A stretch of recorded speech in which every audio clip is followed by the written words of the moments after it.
بسم اللہ الرحمن الرحیم۔ السلام علیکم ورحمۃ اللہ وبرکاتہ۔ اللہ کو ناراض کر کے لوگوں کو راضی کرنا۔ رسول اللہ صلی اللہ علیہ وآلہ وسلم نے ارشاد فرمایا، مخلوق کی ایسی اطاعت جس میں اللہ کی نافرمانی ہوتی ہو حلال نہیں۔ بحوالہ طبرانی شریف، حدیث نمبر 4322۔ اللہ کی نافرمانی کر کے مخلوق کو راضی رکھنے کی درج ذیل صورتیں ہمارے معاشرے میں بہت زیادہ رائج ہیں۔ نمبر 1، شادی بیاہ کے مواقع پر برادری اور رشتہ داروں کو راضی رکھنے کے لیے اللہ کو ناراض کرنا۔ نمبر 2، عورت کا اپنے خاوند یا مرد کا اپنی بیوی کو خوش کرنے کے لیے اللہ کی نافرمانی کرنا۔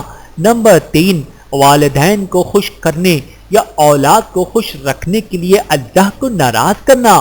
نمبر 4، دفتر کے سربراہ یا آفیسر کو خوش کرنے کے لیے اللہ کی نافرمانی کرنا۔ نمبر 5، سیاسی یا مذہبی لیڈر کو خوش کرنے کے لیے اللہ کی نافرمانی کرنا۔ نمبر 6، دوستوں کو راضی رکھنے کے لیے اللہ کو ناراض کرنا۔